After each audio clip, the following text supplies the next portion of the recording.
भारत विश्व का सबसे मजबूत लोकतांत्रिक देश माना जाता है। यहाँ जनता का हित सर्वोपरि है। यही कारण है कि भारत में जनता को जनार्दन की उपमा दी गई है। यहाँ जनता स्वेच्छा से अपना जनप्रतिनिधि चुनती है। जब चुनाव करीब आते हैं तो नेताजी दावे कर जाते हैं, लोक लुभावने वादे किए जाते हैं, लेकिन कहीं ना कहीं विकास कहीं पूरा तो कहीं अधूरा दिखाई देता है, जिसका जो खामियाजा है वो आम जनमानस को भुगतना पड़ता है। नमस्कार, महान्यूज 7 की खास पेशकश आपका विधायक कौन, इस कार्यक्रम में आपका स्वागत है। इस वक्त हमारे साथ स्टूडियो में बात करने मौजूद है पूर्व केंद्रीय मंत्री विलास मुत्तेमवार के बेटे विशाल मुत्तेमवार, जो महाराष्ट्र प्रदेश कांग्रेस कमेटी के महासचिव है।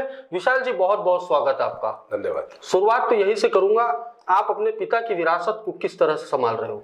देखिए, अभी आपने इंट्रो में कहा कि जनता जनार्दन है जी, तो राजनीति में कोई राजनीतिक विरासत नहीं होती है। मुझे ऐसा लगता है कि कोई भी व्यक्ति जो राजनीति में काम करना चाहता है उसको जनता के बीच में जाना पड़ता है, उनका विश्वास जो है संपादन करना पड़ता है।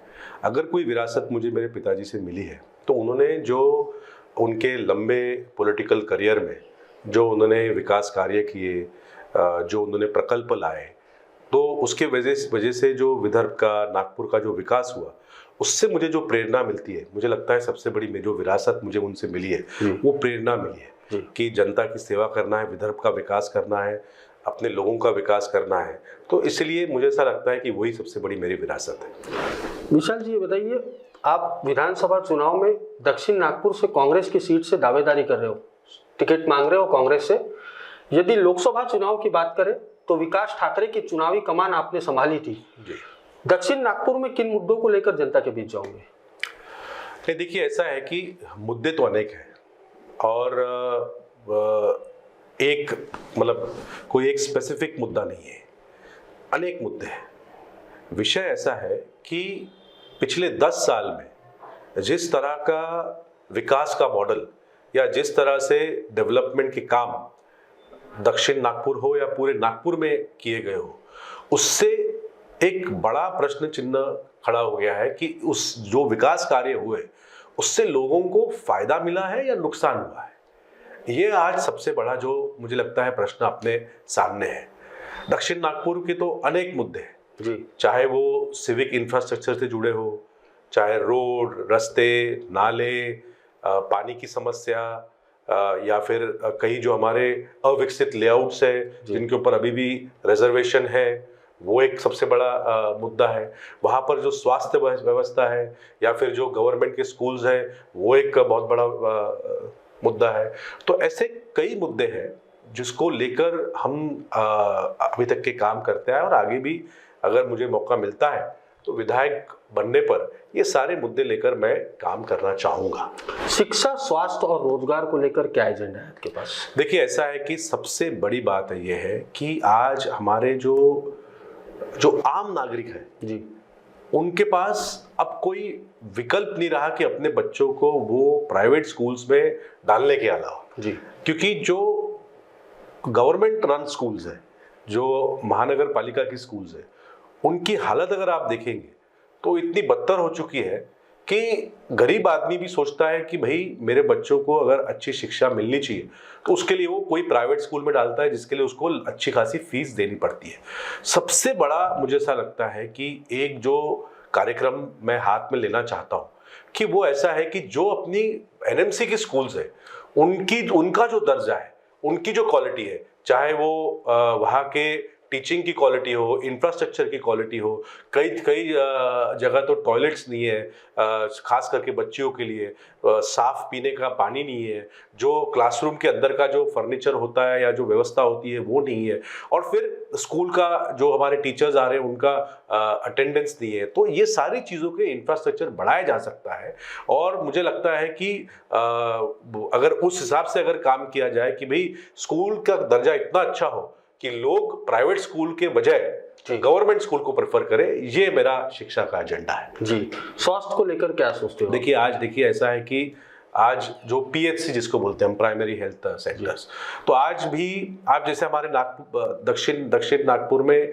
जीएमसी जो है वो आज दक्षिण नागपुर का ही भाग है, लेकिन आज जीएमसी की आप व्यवस्था देख लीजिए, कई वहाँ पर जो इक्विपमेंट है वो मेंटेनेंस के अभाव के वजह से बंद पड़े होते हैं, इसलिए लोगों को प्राइवेट में जाना पड़ता है। कई जो डॉक्टर्स हैं वो वहां पर उनकी अभी तक के नियुक्ति नहीं हुई है। कई जो फैसिलिटी है, रख रखाव है, क्लीनिनेस की बात है, चाहे फिर नर्सिंग स्टाफ की बात हो, तो वहां पर कई सारी चीजें जो है जो शॉर्टकमिंग्स है, तो उसको सुधारने की जरूरत है। छोटे छोटे मोहल्ले में जो प्राइमरी हेल्थ सेंटर्स होते हैं, जो सरकार की जिम्मेदारी, ये सरकार की ये जिम्मेदारी है कि उन प्राइमरी हेल्थ सेंटर्स को वेल इक्विप्ड बनाए, वहां पर भी अच्छे डॉक्टर रहे, नर्सिंग स्टाफ रहे, वहां पर दवाई की फैसिलिटी हो। तो कई पीएचसीज में लोग जाना छोड़ दिया लोगों ने, क्योंकि उनको लगता है कि यहाँ पर फैसिलिटी नहीं मिलेगी। क्योंकि कैसा है, देखिए कि जिसके पास पैसा है या जिसने इंश्योरेंस के पैसे भरे वो तो प्राइवेट में जाएगा, लेकिन जो गरीब आदमी है, जो सामान्य आदमी है, उस सरकार की जवाबदारी है कि हर कोई व्यक्ति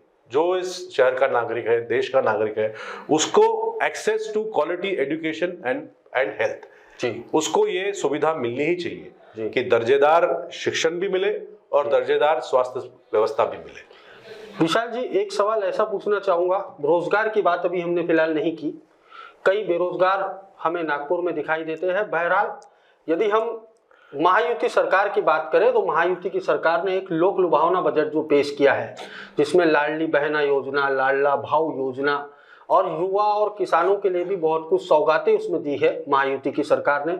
क्या लगता है इसका असर आने वाले चुनाव पर पड़ेगा? मुझे ऐसा लगता है ये तो लोकसभा में जो परिणाम आए, लोकसभा के जो निकाल आए ना, उसी का ये डायरेक्ट इसका ये इम्पैक्ट है जी। इसके पहले आपकी बहन लाडली नहीं थी जी, इसके पहले आपको किसान याद नहीं आए, इसके पहले आपको युवा याद नहीं आए, आपको जो चुनाव में झटका पड़ा जी, आपका तो जो एरोगेंस था जी, आप तो ये कह रहे थे कि हमने इतना अच्छा काम किया है कि महाविकास आघाड़ी जो है उसको मतलब सिंगल डिजिट में जी ये जो है सीटें आएंगी जी। इस तरह का मुझे लगता है कि जो एक उनमें जो घमंड था जी, वो घमंड इस सरकार का टूटा है, क्योंकि ये लोग हवा में थे जी। एक तो सबसे महाराष्ट्र के इतिहास में जी, सबसे ये भ्रष्ट सरकार है, क्योंकि इसकी जो नींव है वो ही पूरा भ्रष्टाचार है। हमने देखा कि किस तरह से गुवाहाटी में जो एमएलएज है उनको पैसे देकर लुभाकर उनको वहां पे ले जाया गया, बड़े खुलेआम पैसों की बात हो रही थी कि 50 खोके एकदम ओके, ये सारी चीजें जो है वहां पर चर्चा हुई। तो जिस सरकार की नींव ही भ्रष्ट हो, तो मुझे ऐसा लगता है कि भ्रष्टाचार के अलावा इस सरकार का कोई एजेंडा नहीं है। पहले तो मतलब ऐसा कहते थे कि भाई सरकार लूट रही है, अभी तो ये नोच रहे हैं, क्योंकि नोचना कब है, क्योंकि बोलते हैं ना कि जब मांस बहुत कम बच जाता है तो नोचना पड़ता है। तो इन्होंने, अब आप देख लीजिए कि सरकार आज देख लीजिए महाराष्ट्र की 7 लाख करोड़ के ऊपर कर्जा हो गया है। आज हम कर्जे का जो ब्याज है वो फेडने के लिए कर्जा ले रहे हैं, तो हम डेट ट्रैप में ये स्टेट जा रहा है। तो ऐसा होते हुए इनके पास ना कोई आर्थिक नियोजन है, ना इनके पास कोई दूरदृष्टि है। इनका एक ही है कि भाई कैसे भी करके लोगों को झांसे में फिर से लाया जाए, ये लुभाना कुछ तो अपनी योजना टाइम पे लाई जाए ताकि लोग उनको माफ कर दे और कह दे कि नहीं भाई फिर से हम आपको सरकार में लाएंगे। तो मुझे ऐसा लगता है कि जनता जनार्दन बहुत ही इंटेलिजेंट है।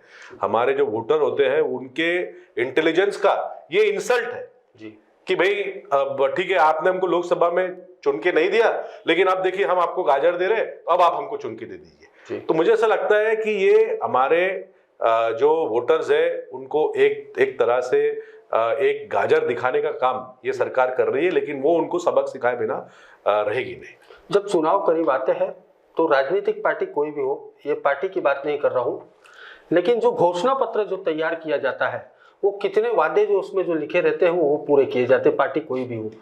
कांग्रेस ने जिस तरीके से महायुति की सरकार ने लाडली बहना योजना लाई है, कांग्रेस की भी महालक्ष्मी योजनाएं हैं, क्या कहना चाहूंगे इस पर? बिल्कुल, हम तो देखिए कांग्रेस का तो ट्रैक रिकॉर्ड है, ऐसा है कि आज आप दूसरे राज्यों का ट्रैक रिकॉर्ड देख लीजिए। कर्नाटका में जो हमने इस तरह का गारंटी कार्ड लाया था, आप खुद ही उसकी समीक्षा कर लीजिए। हमने वहां पर जो वादे किए थे कर्नाटका में वो पूरे किए सारे के सारे, और ये मैं दावे के साथ बोल रहा हूँ, ऑन रिकॉर्ड बोल रहा हूँ। महिलाओं को हमने फ्री ट्रांसपोर्ट देने की बात की, महिलाओं के खाते में पैसा डालने की बात की, किसानों को मदद करने की हमने बात की। जितने भी वादे हमने, वहां पर भी एक गारंटी कार्ड कर्नाटका में दिया था, वो सारे हमने वहां पे पूरे किए। आप खुद उसको इंडिपेंडेंटली समीक्षा कर सकते हैं। तेलंगाना में भी वैसे ही है। तेलंगाना में जो हमने कहा था वो हमने करके दिखाया।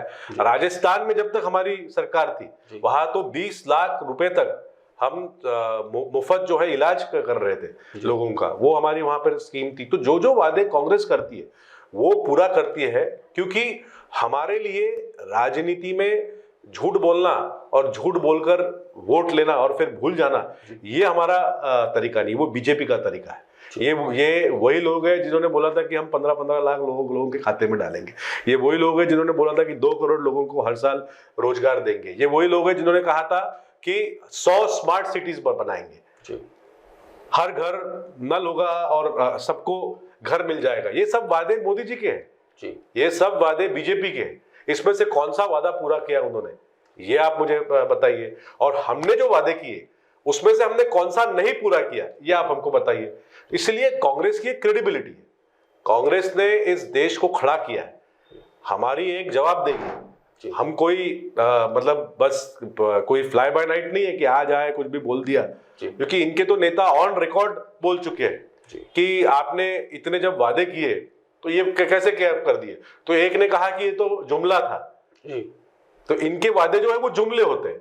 एक अपने नागपुर के नेता ने कहा था, उनको एक इंटरव्यू में पूछा गया कि आपने ये सब वादे कर दिए, उन्होंने कहा हमको लगा हम कभी सरकार में आएंगे नहीं, तो बोल दो, क्या क्या फर्क पड़ता है बोलने में। तो इनकी बातों में जो है सीरियसनेस नहीं है, ईमानदारी नहीं है। हम कोई अगर वादा करते हैं तो पूरा सोच समझ कर करते हैं। और हमने जो योजना भी हमारे गारंटी कार्ड में दी थी, अगर हमारी केंद्र में सरकार आती तो निश्चित हम सारे वादे जो है वो पूरे करते।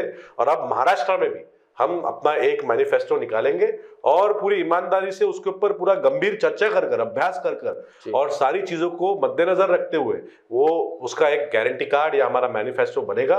और जब हम सरकार में आएंगे तो सारे वादे जो है हम वो पूरे करेंगे। विशाल जी, कर्नाटक की तर्ज पर क्या महाराष्ट्र में विधानसभा चुनाव में भी कांग्रेस वही कार्ड खेलेंगी जो कर्नाटक में चल रहा है?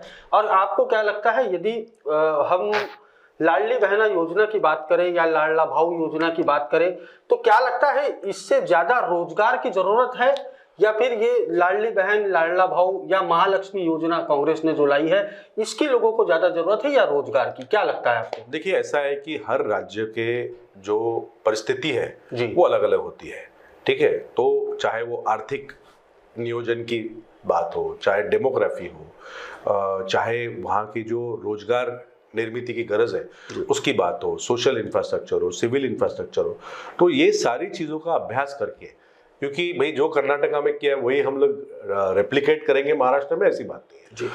हमारी एक मैनिफेस्टो कमेटी बनती है और फिर उसमें कई विशेषज्ञों की मदद ली जाती है, पब्लिक कंसल्टेशन किया जाता है, लोगों के बीच में जाकर उनसे ये चर्चा की जाती है कि भाई क्या करना चाहिए, क्या नहीं करना चाहिए। फिर कई जो फाइनेंशियल एक्सपर्ट्स हैं, इकोनॉमिस्ट हैं, उनसे बात की जाती है कि भाई स्टेट की आर्थिक परिस्थिति क्या है, उसके आधार पर हम कौन सी चीज़ कर सकते हैं, कौन सी नहीं कर सकते। क्योंकि आखिर ये सारी चीज़ों करने के लिए, ये सारी योजनाएं जो है हमको उसको क्रियान्वित करने के लिए जो फाइनेंस, जो बजट है, उसकी जो आपूर्ति होना बहुत ज़रूरी है। तो ये सारी चीज़ों को देखते हुए हमारा जो मैनिफेस्टो आएगा वो सारी चीज़ों को ध्यान रखकर उसको बनाया जाएगा और फिर ही हम जनता के बीच में जाके उसको हम पेश करेंगे। वापस मैं नागपुर के लोकल विषय पर आऊँगा। विशाल जी, आपने जिस तरीके से स्मार्ट सिटी का भी जिक्र किया, नागपुर को भी स्मार्ट सिटी कहा जाता है। चंद मिनटों की बारिश में हाल बेहाल हो जाते हैं,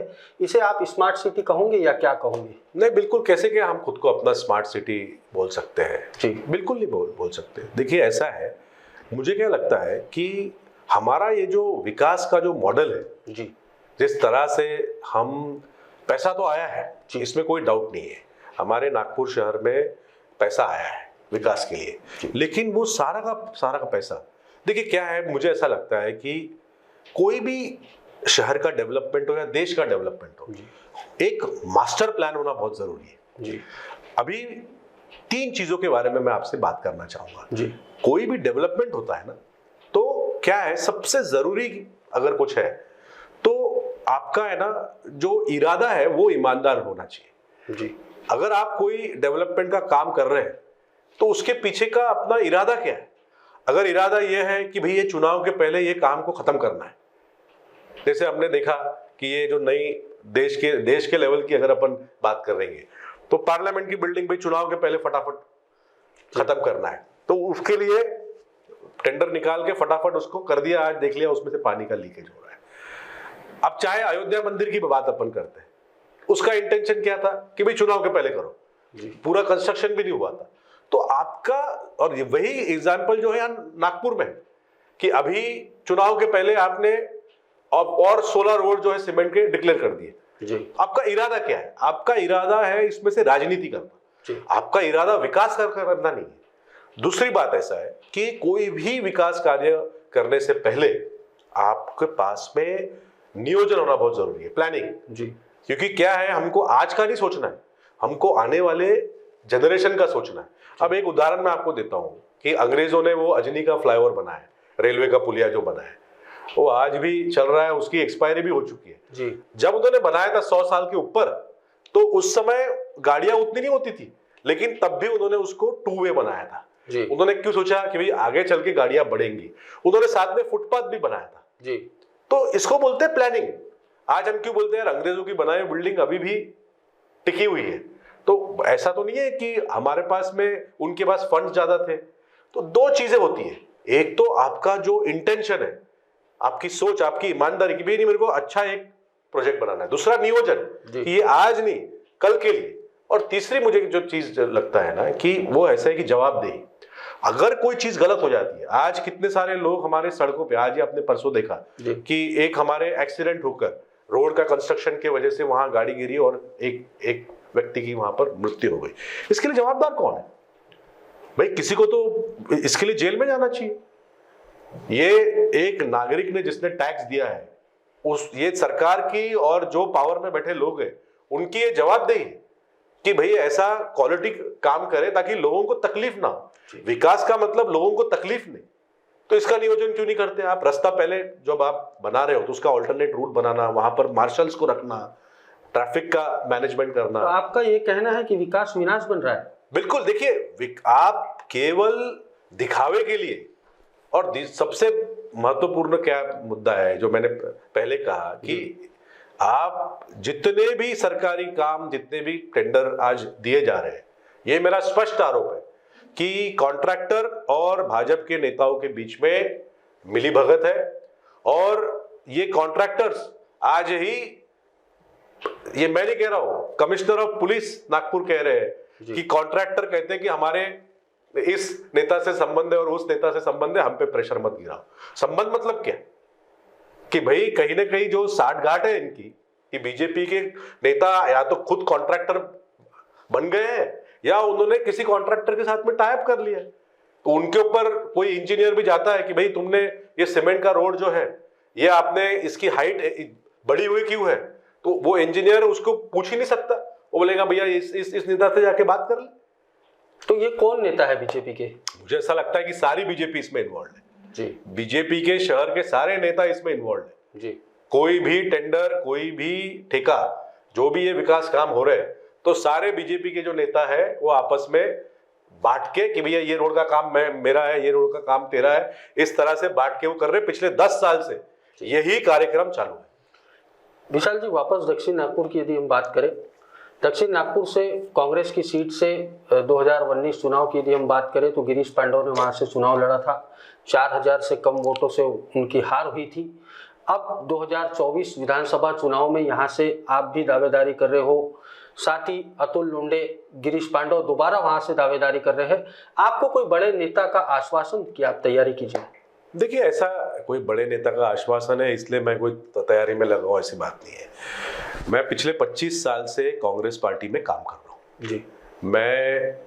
मैंने NSUI, youth Congress, state level पे, नेशनल लेवल पे, फिर महाराष्ट्र प्रदेश कांग्रेस कमेटी में, और इन दिनों जितने भी चुनाव आए, चाहे वो महानगर पालिका के हो, लोकसभा के हो, विधानसभा के हो, मैंने एक कार्यकर्ता के रूप में, पार्टी के पदाधिकारी के रूप में इस पार्टी को सेवा दी है जी। 2019 में जब पिछले विधानसभा चुनाव, मैंने पहली बार 20 साल काम करने के बाद मैंने पार्टी को टिकट मांगा जी। तो पिछली बार टिकट मुझे डिनाई हुआ, गिरीश भाऊ पांडव को टिकट दिया गया, कोई बात नहीं, बट मुझे ऐसा लगता है कि अगर मुझे मौका मिलता जी पिछले बार तो मैं वो चुनाव जीत जाता जी। तो मेरा यही कहना है कि अगर मुझे इस बार भी पार्टी कंसिडर करती है तो मुझे विश्वास है, मेरी तैयारी है, और मुझे ऐसा लगता है कि मेरे पास एक विजन है, एक काम करने की एक इच्छा शक्ति है, और विकास का एक जिसको कहेंगे कि एक मॉडल मेरे सामने जी। तो मैं लोगों की सेवा करना चाहता हूँ। पार्टी से मैं रिक्वेस्ट कर रहा हूँ कि आप मुझे दक्षिण नागपुर से टिकट दें और जीत के आने की जिम्मेदारी मेरी है।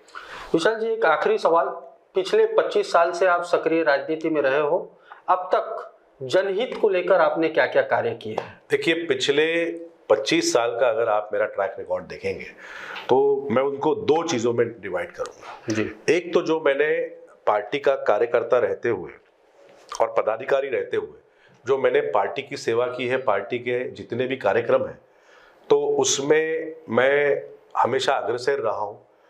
तो एक तो मैंने पार्टी के कार्यक्रमों में मैंने पूरी अपनी सेवा दी है, पदाधिकारी बोल के, चाहे फिर जितने भी हमने लोगों के हित के जो आंदोलन हमने किए हैं, कई ऐसे कार्यक्रम है जहां पर लोगों पे अन्याय हो रहा था, तो उसके लिए एक पार्टी का पदाधिकारी बोलते हुए हमने इनिशिएटिव लेकर तो फिर प्रशासन को हमने जगाने का काम किया। लोगों को जिस तरह से जो जो तकलीफ हो रही थी उसके लिए हमने हमेशा अग्रसर रहकर एक पार्टी की भूमिका और एक कार्यकर्ता बोल के मैंने काम किया है। दूसरा ऐसा है कि जैसे मैंने कहा कि मैं एक एनजीओ भी चलाता हूँ, एक सामाजिक अपना एक, क्योंकि मुझे ऐसा लगता है कि समाज सेवा किए बिना कोई राजनीति में काम नहीं कर सकता।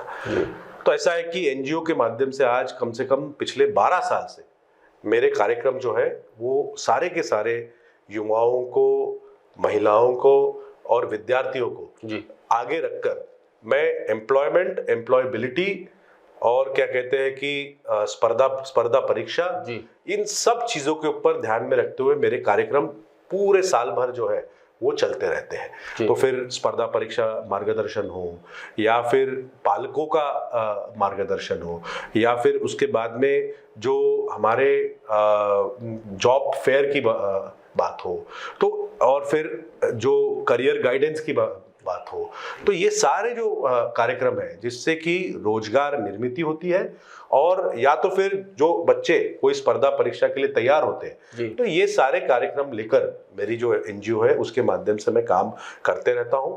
और इसके अलावा दक्षिण नागपुर में जब जब भी कोई समस्या आई, जब जब लोगों को कोई तकलीफ हुई, तो उसके लिए प्रशासन के पास उनको लेके जाना, उसको सुलझाने का काम करना, चाहे वो एनएमसी से संबंधित हो, एनआईटी से संबंधित हो, उसके लिए अगर जरूरत पड़ी तो आंदोलन करना, ये सारे काम पिछले कई वर्षों से मैं मेरे राजनीतिक जीवन में मैं करते आया हूं और आगे भी करते रहूंगा। और मैं एक बताना चाहता हूं कि मुझे अगर मौका मिलता है मैं निश्चित चुन के आऊंगा और एक मॉडल असेंबली कॉन्स्टिट्यूंसी मैं बनाने की कोशिश करूंगा। बात करने बहुत बहुत धन्यवाद विशाल जी। धन्यवाद। आपका विधायक इस कार्यक्रम में मुझे यानी पारस बैसवारे को दीजिए इजाजत। नमस्कार।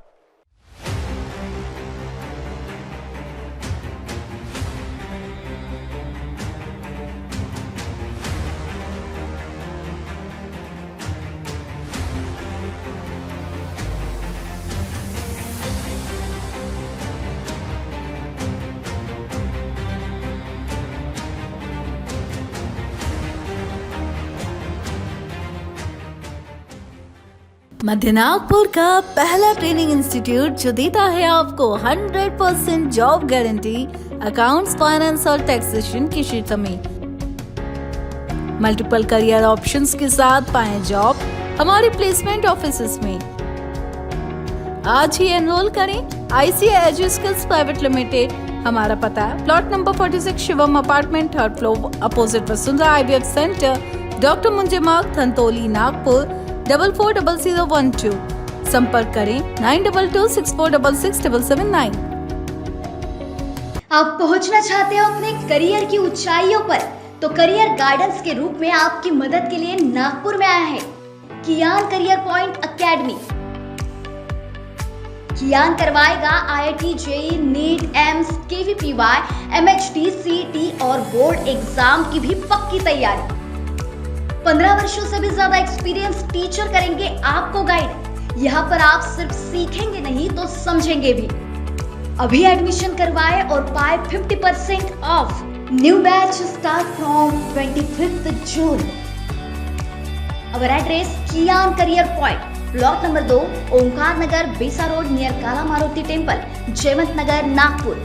अवर कॉन्टैक्ट 8830479380 और 9049079674।